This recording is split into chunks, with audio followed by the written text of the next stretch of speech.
Assalamualaikum warahmatullahi wabarakatuh. Perkenalkan, aku Firda Salsabila, NPM akhir 082, angkatan 23.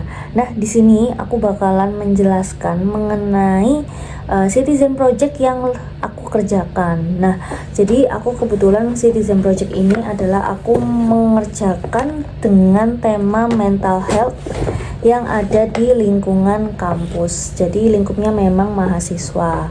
Nah, kebetulan alasan aku kenapa aku mengambil tema mental health sendiri itu karena memang di zaman sekarang itu mental health itu selalu menjadi suatu hal yang menurut orang mungkin terdengar biasa aja dan kurang perhatian khusus, karena mereka juga kadang juga mereka tidak menyadari bahwa mereka sendiri itu mengalami kesehatan mental yang tidak baik, dan pada akhirnya itu juga berujung dengan perawatan serius. Nah, dari sini mungkin aku juga mau memberikan informasi dan juga pemahaman supaya teman-teman yang lain itu bisa antisipasi dari awal, apakah mereka mengalami kesehatan mental atau tidak. Nah, di sini aku mau jelasin dulu terkait pengertian dari mental health sendiri alias problem.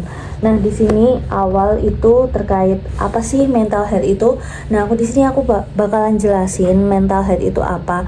Mental health itu adalah kondisi kesejahteraan terkait emosional, psikologis dan juga pikiran secara individu. Nah, gimana sih? Jadi maksudnya itu bagaimana mereka itu bisa mengontrol stres yang mereka alami, terus bagaimana dia bisa menjalin hubungan yang sehat, terus gimana juga cara dia bisa memahami perasaan atau emosi yang dia alami, terus juga gimana dia bisa membaur di lingkungan sekitar. Aku setelah ini kita memahami terkait apa sih mental health itu. Nah, selanjutnya kita akan masuk di data. Ini data terkait mental health. Ini kebetulan aku ngambil di salah satu Universitas Negeri Surabaya atau UNESA. Nah, data ini kebetulan ada di tahun 2024 akhir. Di sini tuh menjelaskan terkait kesehatan mental yang terjadi pada mahasiswa. Nah, di sini sebelum aku menjelaskan terkait hasil dari data itu, nah sebelumnya ini kebetulan UNESA itu menggunakan teknik SRQ20. Nah, sebelum aku ngejelasin hasilnya, aku bakalan memberitahu dulu SRQ20 ini apa sih. Nah, SRQ20 itu, SRQ sendiri itu kepanjangan dari Self Reporting Questionnaire. Nah, kebetulan teknik ini itu dikembangkan oleh salah satu organisasi yang bernama WHO. Nah, tekniknya itu gimana sih? Tekniknya itu jadi nanti akan ada 20 pertanyaan. 20 pertanyaan sendiri nanti berkaitan terkait gejala atau masalah yang dialami oleh responden selama 30 hari terakhir. Dan untuk jawabannya sendiri juga simple. Jadi nanti responden tinggal menjawab ya atau tidak, kayak gitu.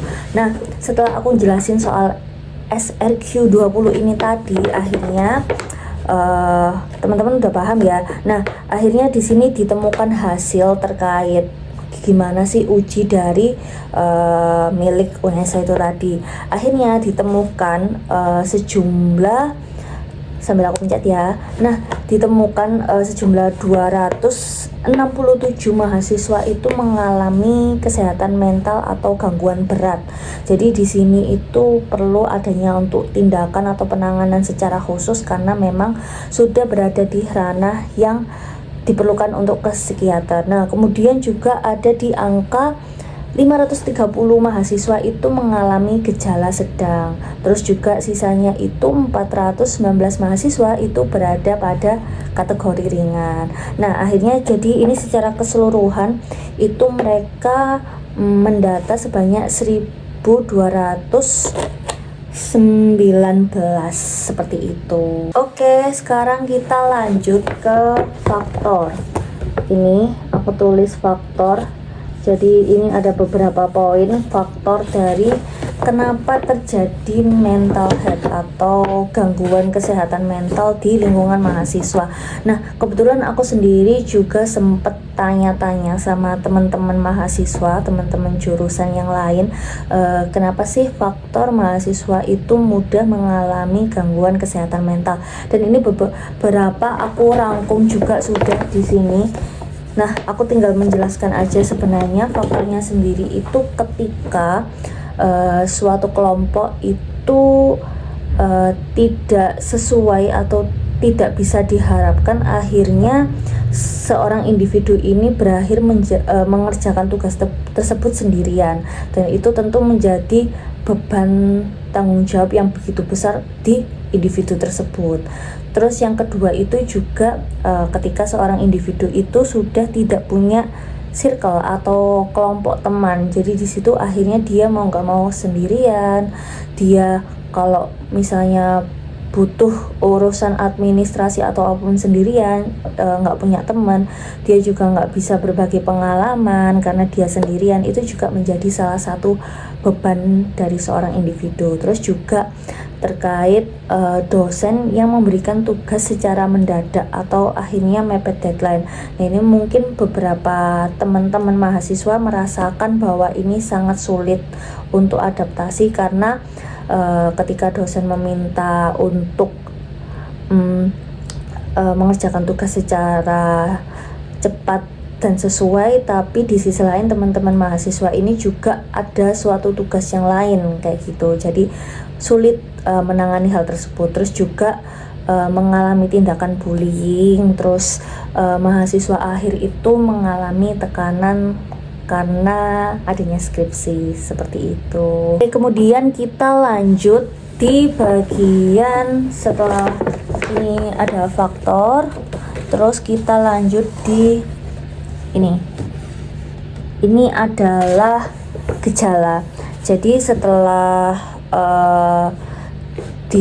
mungkin dari teman-teman mungkin ngerasa bingung gimana sih kondisi kalau misalnya kita mengalami gangguan kesehatan mental. Nah, di sini aku mengutip dari salah satu jurnal milik Stikes Yarsi Mataram dari penulis Melanie Kartikasari. Di sini itu dia sudah memberikan poin-poin terkait gejala-gejala yang dialami oleh individu yang mengalami gangguan kesehatan mental. Nah, di sini aku sebutin aja ya, itu ada sering merasa sakit kepala, terus kehilangan nafsu makan, tidur tidak nyenyak, terus mudah merasa takut, terus tangan gemeter, gangguan pencernaan, nggak dapat berpikir jernih, merasa nggak bahagia, sering menangis, terus pekerjaannya juga terganggu, merasa nggak berguna, kehilangan minat, kayak gitu-gitu. Oke, sekarang kita lanjut. Setelah gejala ini kita masuk ke, kelihatan nggak ya ini secara sederhana. Jadi action plan atau hal yang bisa kita lakukan secara sederhana itu apa sih? Nah, kalau dari aku sendiri itu simple aja, karena mungkin juga nggak ngambil yang terlalu ribet atau sampai yang ke arah ke psikiater, itu enggak. Jadi sebenarnya yang aku lakukan itu dengan memvalidasi perasaannya. Jadi supaya dia juga merasa lebih plong, karena dari situ cerita dia divalidasi oleh kita, dia perlu bahwa oke, aku ternyata mengalami hal seperti ini dan itu nggak apa-apa dan itu wajar kayak gitu. Dan jadi dia nggak perlu ngerasa takut untuk menyembunyikan. Terus yang kedua itu memberikan tindakan aksi, jadi supaya dia juga bisa menerima dirinya sendiri dengan melakukan aktivitas-aktivitas kecil sederhana yang nggak perlu membuang waktu, nggak perlu membuang uang juga. Nah, di sini aku memberikan 2 objek atau cara supaya setidaknya itu memberikan ketenangan atau mengurangi sedikit kegelisahan dari teman-teman yang mengalami gangguan kesehatan mental. Salah satunya yaitu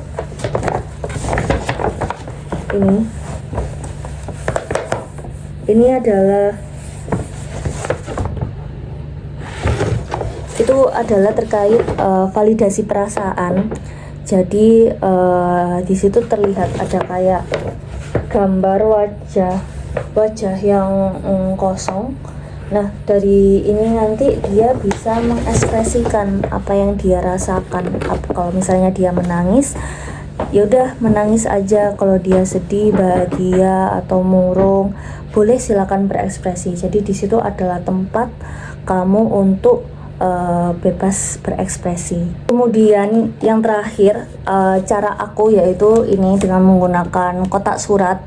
Jadi nanti teman-teman itu bisa menulis perasaan yang dia alami selama seharian, dan nanti dia bisa masukkan ke kotak surat ini.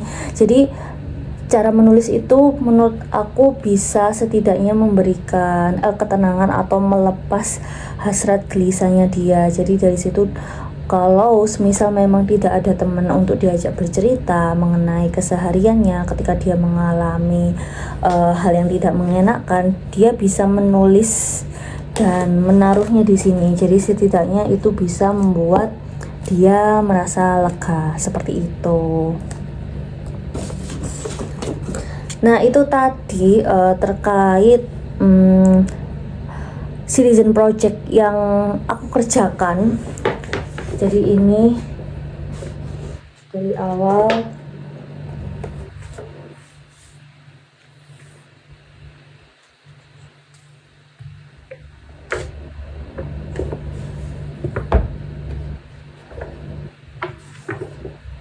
seperti itu. Baik, terima kasih atas kesempatan dan waktunya. Aku akhiri, terima kasih. Wassalamualaikum warahmatullahi wabarakatuh. Bye bye.